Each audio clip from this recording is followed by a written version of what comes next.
Studio Production presents After Church with Tink McLeod, featuring the coolest of cool people and very special guests. And here's your host, Tink McLeod. Good evening, everyone, and welcome back to After Church. My name is Tink McLeod, and I am your host. So we've been on a bit of a hiatus. The last episode that we had was 2 months ago. I know, please forgive me. Thank you for the grace. But hey, we're here, we're back in action, and I'm so excited about tonight's episode. 3 things. Thing number 1, for those of you who might not know, Sam and I are expecting our second baby, due January 2021. Thing number 2, we're gonna be moving to monthly episodes. I know, I promise we're not gonna end the show all in all eventually. We're just moving to monthly, and this is the last decision because I think this is gonna be the best thing for our family. With pregnancy, a toddler running around, life in general, it just works out better for us to do monthly episodes. And thing number 3, tonight's episode, we have our special guest, David Tensen, who's one of our favorite people in the whole world. We also have an acoustic performance from Judah Legge, playing his new song, Lion. It's gonna be a great episode. Thank you for watching. Thank you for the grace. I know it's been a while, but hey, we're back. And let's get started. Hello friends, we are honored you have logged back into church today. I'm Pastor Terry and we're jumping right back into our series called Enter the Net. It's about being fishers of men online. Do we have a lighting error? Let me stand up and fix it. Let me stand up and fix that. Just because we're online doesn't mean we can't have some fun. Message the person next to you, say, glad you're here. Kanye's Christian out, we can play this. Chase the Rapper, we kind of let him go. But guys, I know we're missing our church home at the Talladega Speedway, but man, the view from home's not bad when you got a smoking off wife like mine. Babe, show him! Come, you've been working under glue, show him! Ladies, don't forget our signups end this week for the virtual online girls event, Keeping Up with the Corinthians. Friends, with the upcoming election, I know there's a lot of animosity and anxiety, but we know who's in control. God's already played the ultimate Trump card. If you just abide in him. Let's pray. We're so excited to send off our high school seniors. They're finally adults. So COVID-18 will be our online graduation ceremony. Some of y'all have been social distancing from your Bibles. When you do that, you catch another virus. Satan 19. It occurred to me these TikTok dances are a lot like our walk with Christ. You can do them one of 2 ways. Sure, you can go through the motions. Or you can do it with a bit of passion. The Holy Trinity, baby. Father, Son, Holy Spirit. Let's pray. Some of y'all are more concerned with eating the bread you made from scratch than feeding yourself with the bread of life. And that's a dough that'll never go sour. I'm not too worried about this CDC we're all paying attention to. I'm worried about what CDC you're a part of. Constantly disobeying Christ or cherishing Daddy Christ. Let's work towards this CDC, y'all. Let's pray. Big Papa, I love you. Friends, it's funny how this virus has a lot in common with the Holy Spirit. If you stay 6 feet away, sure, you can avoid it. But if you encounter it, if you encounter the one true God and let it mix together, like me and my wife do, babe! Gosh, she's hot. That spirit's contagious, church. And it'll spread to every corner of the earth. I want to see our missions map look like the COVID map. We have our virtual singles event called Flattening the Co-ed Curve. Show up online, have some fun, make some friends, because some of us are called to singleness, and that's fine. But we're all gonna probably think less of you, like deep down. Things have been a lot worse before, church. Noah's Ark, God flooded the earth. He got all the animals on it. Kind of wish he left the bats off. But I can't say that, okay. Now with every head bowed and every eye open, because you're gonna need to be able to see, if today is the day, you make the choice. Let me see it, type a hand raise emoji. Let me see. Yep, I see you, XOXO Blondie. Welcome to God's kingdom. That's awesome. It's funny, because the closer you're to it, the more it has a chance to harm you. Maybe the people you're closest to are causing the catastrophes. You can copy and paste that. It's right there. Tweet it if you'd like, church. So David Tensen is one of the wisest, kindest, and funniest guys you'll ever meet. He's a husband, a father, an author, a minister, a consultant, and all of the above. Please welcome David Tensen.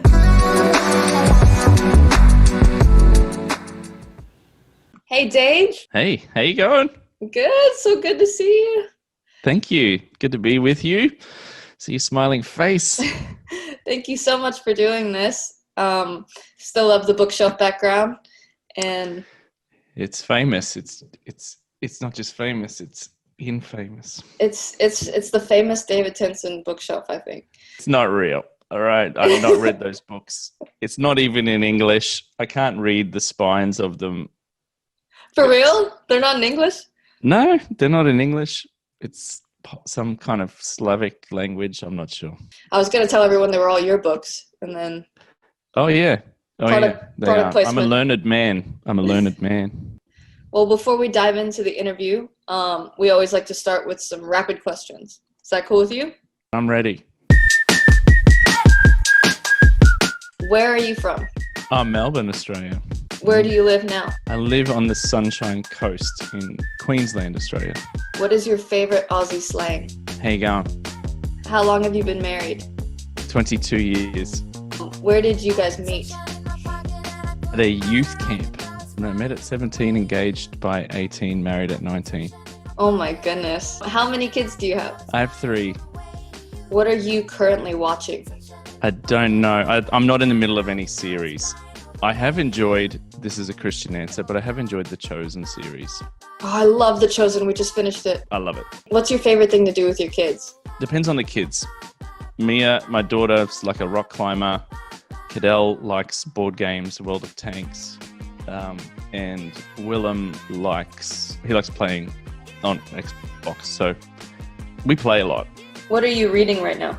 I'm reading a few books. One of them's like a giant poetry collection from all these, like 400 or 500 years of spiritual poetry, which is mind blowing. But I'm doing my honors degree at the moment, so I have a lot of reading to do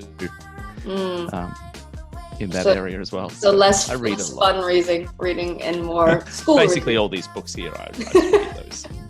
Yeah, learn all those languages. Exactly. What are you listening to right now? I'm on repeat Sam Henshaw. All right. Well, I know that a lot of people wouldn't necessarily have any context for who you and Nat might be. I know people in Australia would definitely know who you are, but maybe over here in Nashville, if you could just briefly give us a little bit of background on who you are, what you guys do, and what you're about. Some background maybe to your audience is I was about 8 years ago, I moved into kind of the space of inner healing and prayer ministry, and managed a ministry called Elijah House in Australia for about 3 years, and then was itinerant, traveling. Basically, if it was a church or an organization like that, and it was like a weekend thing, which is usually the gig you do when you're itinerant. I'd turn up a few days early or stay afterwards and sit with church leaders, basically, and people in the congregation, and help them walk through stuff from a kind of a prayer ministry inner healing perspective. And so my toolbox on approaches grew over the years, and then did a stack of training. I've also probably the most spread thing that Nat and I did was create a number of soaking prayer albums, and they've gone out in, I don't know, probably 100,000 were sold, downloaded, given away. So a couple of years ago, I came off the road, partly because I was exhausted, partly I just felt my time was done and I needed to be here with the kids more as they transitioned into. So I've got a girl who's 16, a boy who's 12, and another boy who's 10. So they're kind of getting at the age where they need dad around a bit more for that kind of male guidance. So made that transition, studied leadership and organizational management and leadership at uni. And so I'm doing my post-grad honors year in that as well now. And so, but at the same time, I still have been kind of active in the space. I love to write. So I began writing poetry a few years ago, which we might talk about a bit later, and still have been consulting. So I moved away from more the deeper inner healing kind of stuff with people, more towards sort of organization. So I consult and do leadership development, training, those kind of things, which sounds, very official. But we've been able to, I've just ended up with a whole lot of sort of Christian organizations as well, and ministries and people that have just needed some wisdom in that area. I kind of figured what was revealed to me over the many years of sitting with churches and leaders and individuals was absolutely, sometimes it's a real spiritual issue, sometimes it's emotional, sometimes it's just governance and leadership. And so that kind of was the spur into kind of learning and getting more knowledge in that area as well. And so it's been amazing to see how all these things have merged together. So Natalie's written a couple of books, co-authored a couple of books on things around women in the Bible and being a mum and stuff like that. And so she's a clinical counselor and works with mental health patients and disability here on the coast. Wow. So that's where we are now. Come on. I know personally, Sam and I wouldn't be where we are without you guys. And so it's a real privilege to have you on the show. You and Nat carry so much wisdom beyond your years. I know that I'm not nowhere near your age, but like what I've always admired about you guys is that, yeah, we'll get there one day. But one of the things that I've always admired about you guys is that you were never afraid to do things based on your age, and that you were just very strong, wise, young leaders. I know that we want to talk about some of your writing and your poetry. I'd love to get into that. One thing that I do feel like you carry a lot of wisdom on, and you said that you wouldn't mind sharing on, is, you know, how do you deal with transition? Especially in a time like this in the world, how do you, I guess, function during such a transitional time, maybe personally and like globally?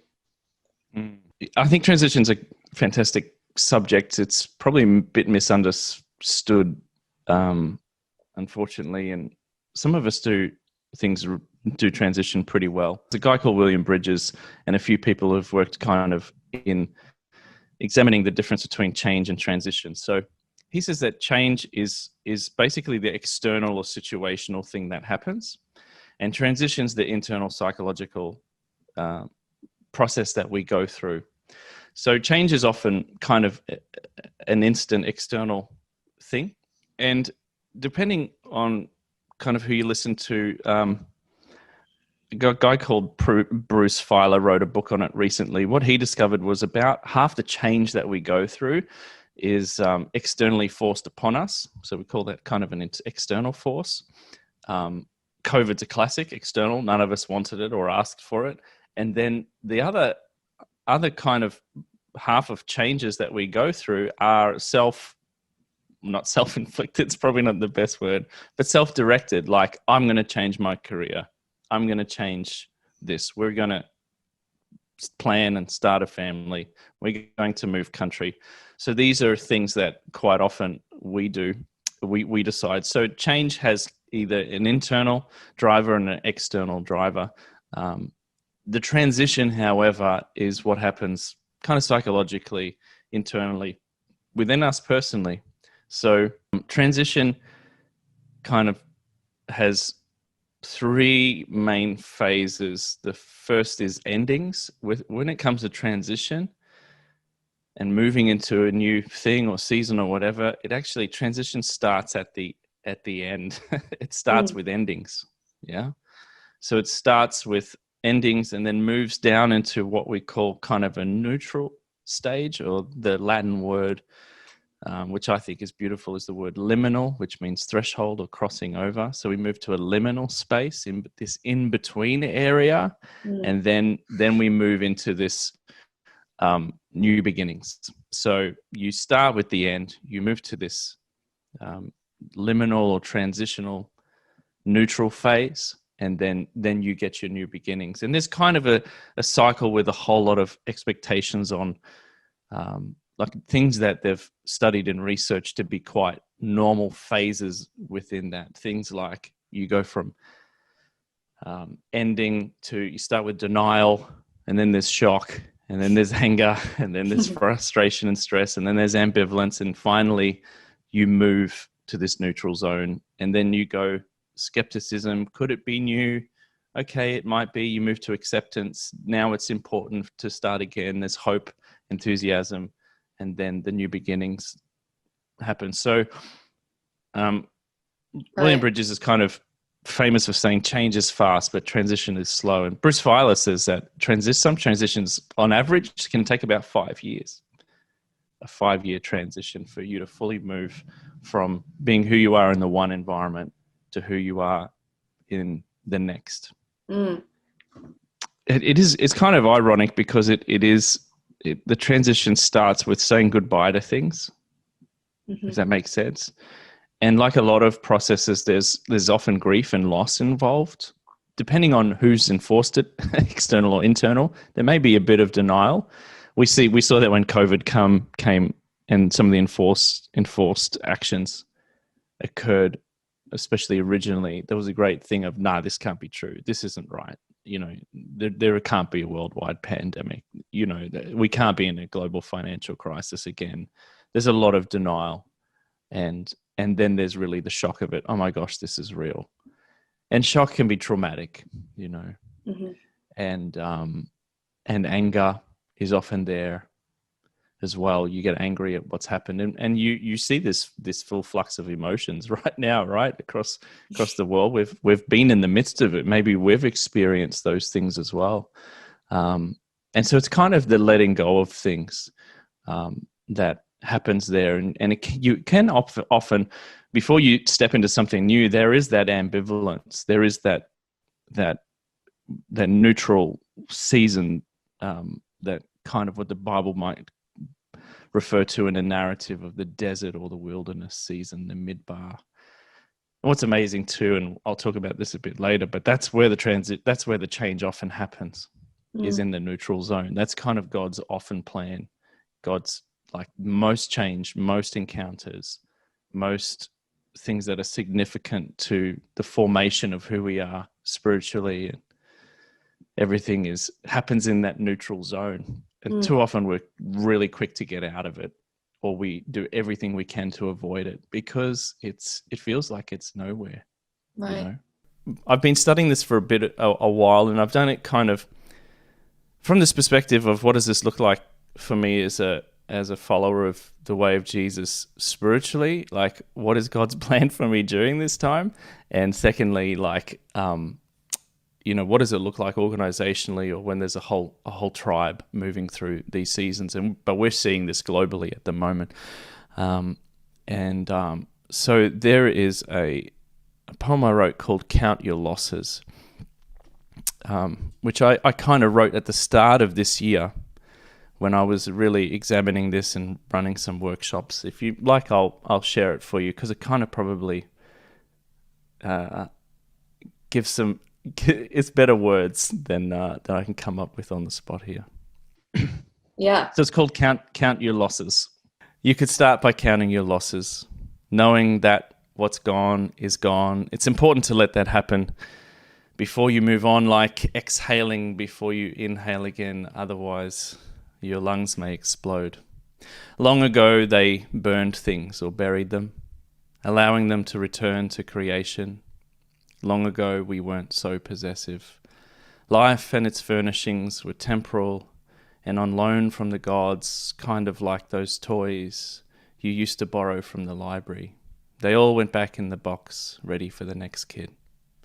So you could start by counting your losses, allowing them to find their place in the earth and the sky of your heart, filling the air with scent and the ground with strength for the journey ahead.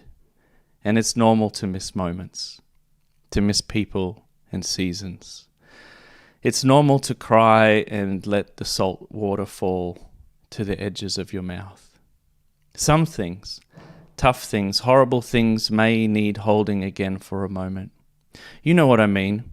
The pains you stuffed in your pockets and have been walking with for too long. Once, they were too much to hold, but something told you weren't ready to part ways. When you are ready, reach down by your side, find these things, and finish your conversation. Say your piece, give them back. No one who lives fully lives light for long. No one who lives fully lives light for long. Every moment, day, and season beckons us to hold on, for life is dear, costly and thrilling, and after you've counted your losses, let go, exhale, return borrowed goods, say your piece. Maybe now you can cross the threshold into new beginnings, still you, but lighter for a moment. Still you, but lighter for a moment. So beautiful, Dave. Thanks. My goodness. Would you be able to give an example from your life or yours and Nat's life of a time that you guys walked through transition? I remember being part of a faith community, was pretty active on in the music team, and we just had our third child, and I was, to put it nicely, kind of relinquished from my position there. And at that time in my life, you know, having a position at this local, pretty large church, probably the biggest on the coast here, was kind of like I'd finally reached the top of Mount Everest. It was kind of my dream, and I was pretty attached to it. Not only did kind of that end my, you know, local church leadership position there, but at the same time, it was really too difficult to go to Sundays as a family, and we had some challenges with the kids, and so once I was out of that team, there was, you know, which is pretty large, like 100 people. No one really talked to me anymore, and it was as if I'd lost all these friends, and I lost a community, and I lost a position, and it took me quite a while to come to grips with what had happened. And I went through everything: the shock, the denial, the anger. You guys have used me, you know, all the things that we do. And I'm not saying that that kind of approach is healthy or good. It's just, it is what it is. It was what it was. But I kind of stuffed some of those pains in my pockets for quite a while, because they were too much to hold, but something told me I wasn't ready to part ways yet. And interestingly, it was a year later or so, I started getting involved started taking my own healing and my own walk with God and my own spiritual formation seriously, and ended up being able to walk through that. There were transitions that we've gone through. Every time you have a new child, there's a transition, going from being single to a couple and then to being parents. Transitions, like major transitions like that, happen. Transitioning out of being in full-time ministry was also, you know, came with its challenges and journey and things like that. And sometimes it really just does take years, especially if it's a major kind of change. How would you encourage someone that might be going through transition right now, personally, you know, and especially if they're in that neutral stage that feels like it's been forever, you know? Yeah. I think if I was talking to Christians, which this show's for, I think it's really important for us to understand that after you let go and you're able to walk through some of those stages and you say your goodbyes, this next neutral middle in between threshold liminal space is absolutely one of the most crucial and important, precious and painful seasons of your Christian life and walk, and even perhaps your humanity, because it's where the formation happens. To shift gears a tiny bit, one of the kind of fathers of change management, this guy called Kurt Lewin, depends how you say it, and he said change happens in 3 stages, and he uses an ice block as an example, that you have it's frozen in one form, and then it gets unfrozen, and then it's refrozen. And that unfrozen state, anything's possible. Do you know? If you've ever prayed, Lord, mold me and make me, you're the potter and I'm the clay, all those kind of things, God will go, cool. Then we need to get you into a malleable state. And you'll never be more malleable than in these desert wilderness seasons. And there are countless narratives and stories of people in wilderness seasons. There's that scripture, I think it's in Habakkuk, where it says that I will draw Israel out into the desert. I will romance her. The Hebrew word there is midbar. Jesus is, forced by the Holy Spirit, driven to go into the desert, on a water-only fast in the middle of the desert, which is where, he meets, we call it his time of temptation, etc. And it's in the desert seasons that you will meet who God, it's where you'll find out who God is in a new way. And it's where you'll discover yourself. Yeah. Yeah. Now, you're a movie lover, and love stories and love making stories, watching films. You will notice, if you're looking for it, especially directors and writers who use the standard kind of Joseph Campbell's hero's journey, which means, do you know what I'm talking about? Yeah. You have this whole thing where the hero of the story is called out to some kind of great and wonderful feat. Lord of the Rings, lead character gets called out. He leaves the comfort of his normal tribe. He has to say goodbye, count his losses, and he hits the desert.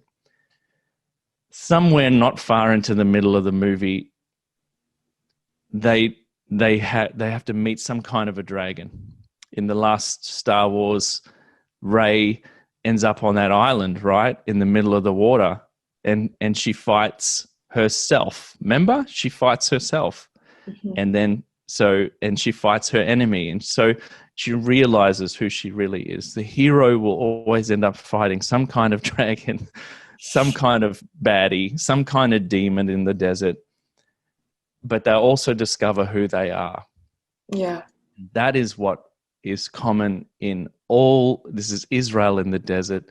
This is Hagar gets thrown out in the desert. This is Jesus. I mean, this is again and again, it's this whole idea. So the desert is the season, the pit or the prison or the grave. They're the posture of, you look, Joseph in the pit. Joseph goes from the pit to the prison to the palace. There's this constant kind of locking away where he just has to assume a posture of, I'm kind of stuck, but I'm going to wait and I'm going to call out and I'm going to wrestle with God. And I know deconstruction and deconstructionism and deconstructionists and all this has got some really fascinating, it's kind of become popular. And it'll be popular until everybody's talking about it. Then those who love to be special, the 4s on the Enneagram or the exceptionalists, they won't want to, they'll want to find something else. But I'm afraid it kind of waters down or popularizes something that is often really should be, is deeply heart, deeply personal, and is not somewhere you want to stay forever. You can't be in constant deconstruction. You have to be refrozen. You've got to go to whatever's next, and there will be a cycle, if that makes sense. Yeah.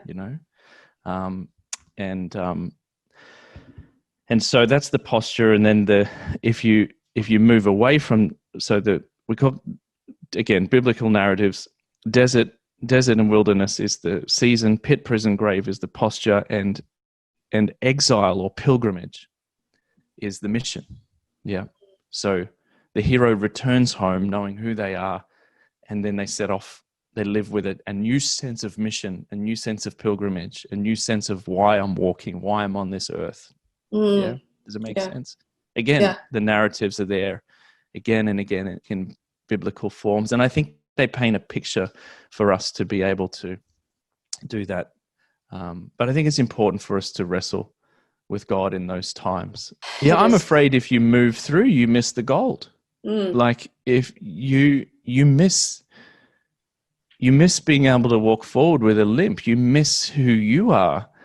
And I get it as a leader, and having sat with so many leaders themselves going through it, which is always really hard. If you're a leader and you're transitioning internally, to hold a space for yourself and others and be wise around not leaking, turning your big questions into instant answers or broadcasting the giant questions to an audience not ready to hear it, that can be destructive. It's just, you need wisdom. I always say get safe people to talk with, find some older people who've been there before you, and reach out to them and tell them what you're going through, because I kind of think about it like parenting. There are conversations I'm having with Nat about what's going on the inside of me and things that I'm either wrestling with or wondering. There are conversations that should only be for the bedroom and not for the kids. Do you know, like I don't come to the table and say, hey babe, in front of the kids, we've only got $20 left. I don't even know how we're going to, that I don't need to freak the kids out, you know, or hey babe, I'm thinking of leaving my job and changing into doing something else. All of a sudden the kids are like, what? You're leaving your job?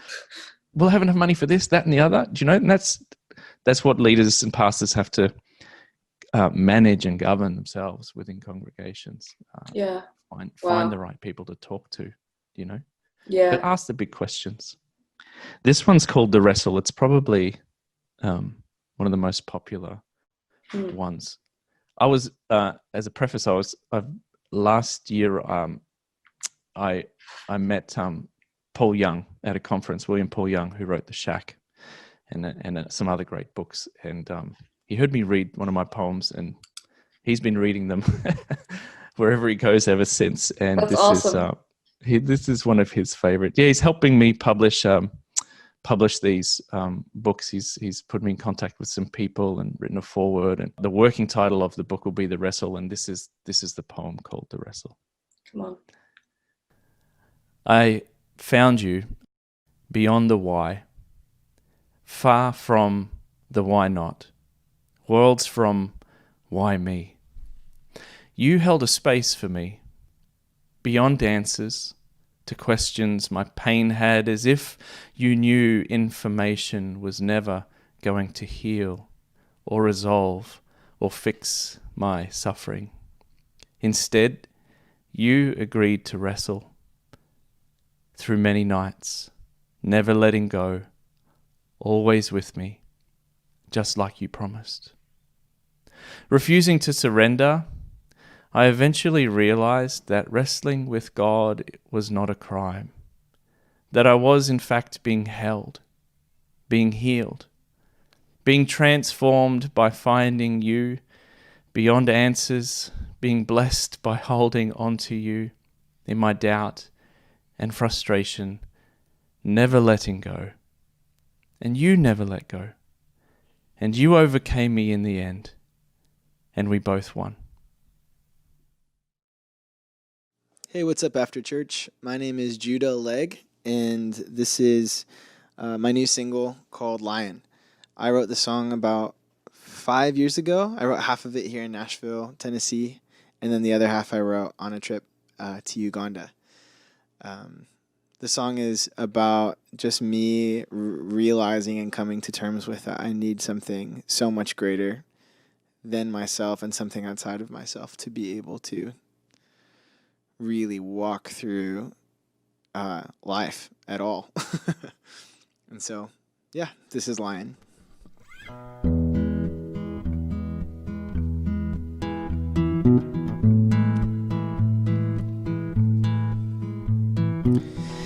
Truth is ocean, a hidden mystery. Seek it out with all your heart and see the freedom calling you out from the shore, diving into new things unexplored. I'm finding I don't really know the the great unknown. I need a line. I need a line. Oh, I need a line. Who knows my name? Who knows my name? Who knows my name?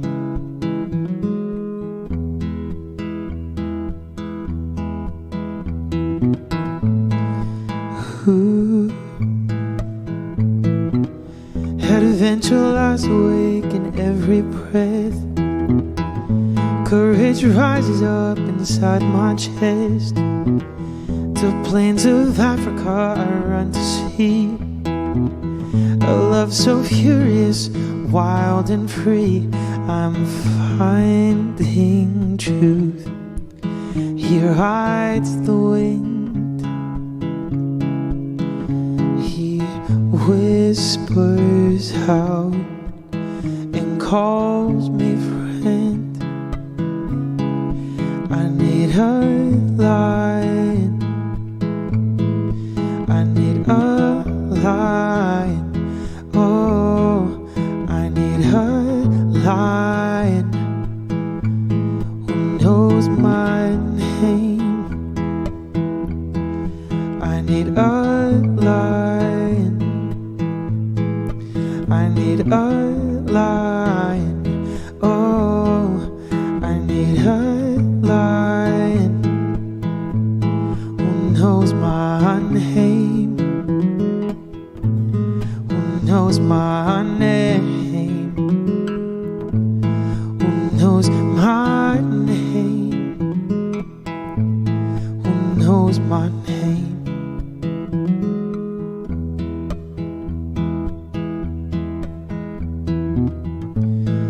Who?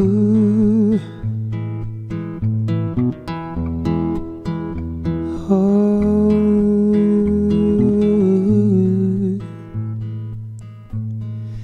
I need a line. I need a line. Oh, I need a line. Who knows my name?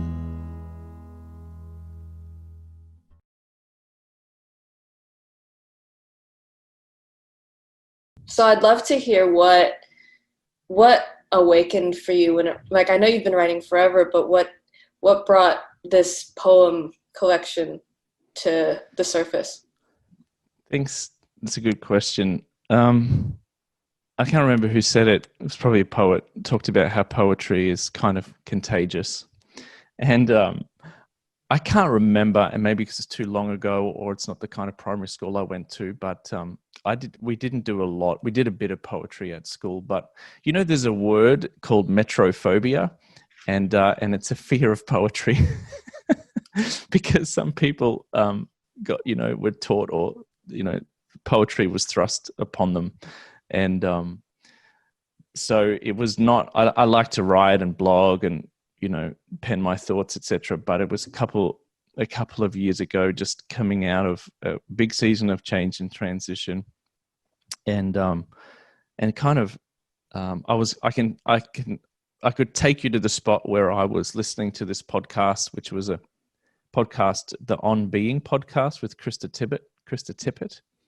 And she was interviewing a poet philosopher called David White, and he was talking lovely British accent, kind of also funny and quirky, and he read a couple of poems, and I rewound it and listened again and listened again and listened again, and something in me just sparked. And a couple of weeks later, we were going on a family break. And it just started coming, and it kind of hasn't stopped. And I think part of it is it feels as if some of them have been with me for a while. With the words haven't had form, but the feelings and the memories and the experiences have all been there. And so Yeah, I found it a therapy. I think all poetry should be a blessing to you first. Like, and I haven't had any kind of official, like only a couple of my poems rhyme, a few of them rhyme, and I had to take them out of the manuscript because they kind of didn't fit. So this is called free-form poetry, but I'm only just learning around about some of the other kind of forms of poetry too. So in some ways, and I put some on Facebook and read some out, and people liked them. So I've had people from all over the world write to me and or follow me on Facebook or Instagram and write to me, and they just come at the right time for some people. And being the words, I think one of the greatest things you can do is, well, the greatest compliments is, hey, I don't like poetry, but I like yours. Mm-hmm.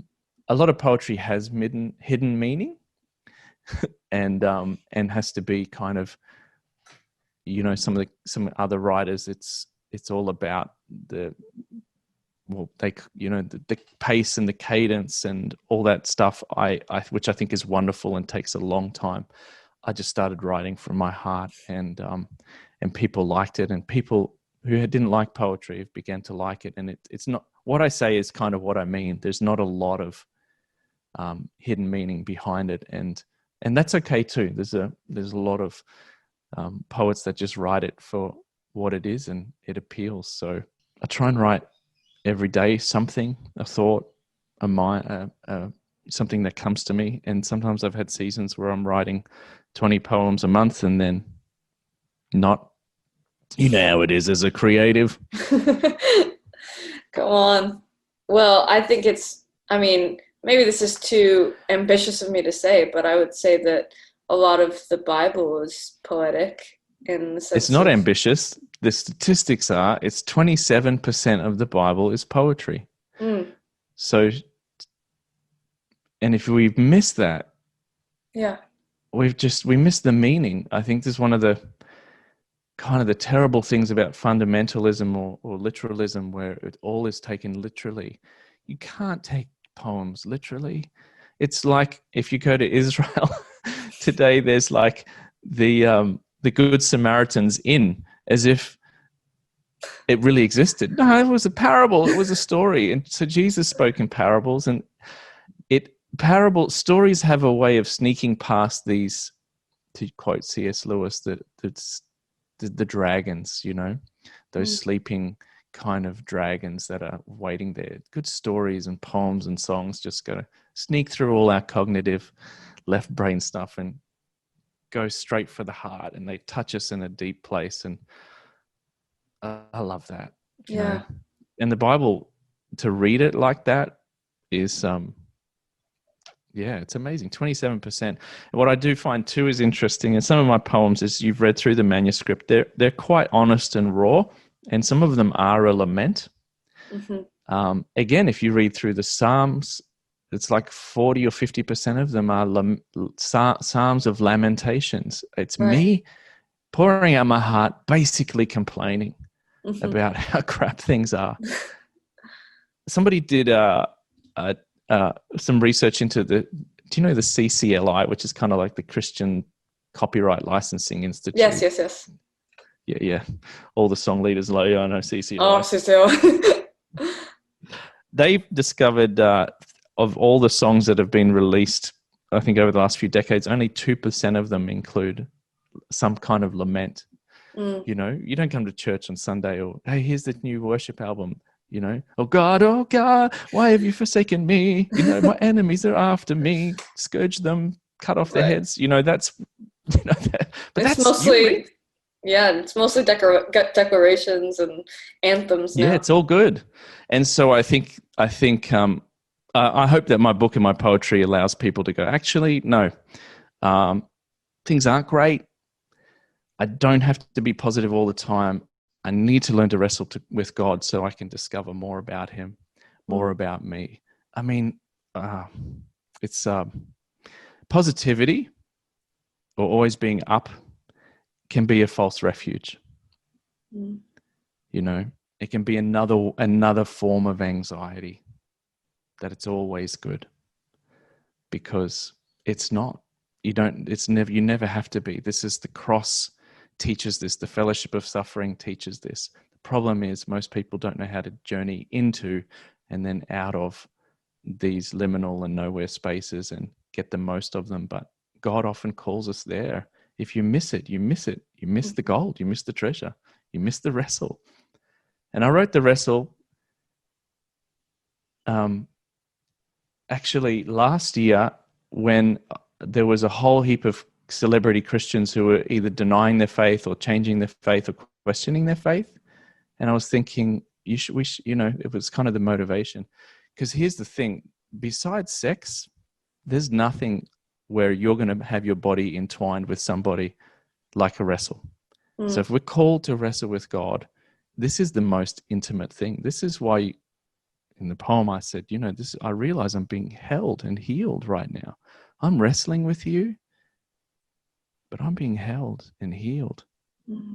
I couldn't be closer to you than if I'm wrestling with you in the valley. Wow. I relate a little too much to it.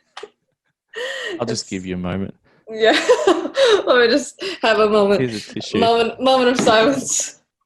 Do you have any practical tips of how to go in and out of each stage? Like how can you know if you've, finished well, or if you're dwelling in that season, or if you're just, you think you're done, but you're leaning towards positivity just to make yourself feel better, Yeah. I think this is probably where reflective practice is important. To see where you've come from, to take some time to reflect and go, okay, this is the me of 3 years ago. This is the me now. This is how I saw God X amount of time ago. This is how I know him to be now. Are both of us, how are we both going? You could match it against the fruits of the Spirit if you want. Am I more loving, kind, patient? Am I exercising more goodness? You could go through those things. Thomas Merton was once said that if the you of 10 years ago doesn't think the you of today is a heretic, you probably haven't grown in your faith. Through my wrestling and everything and the encounters that I have been fortunate to have in the valleys,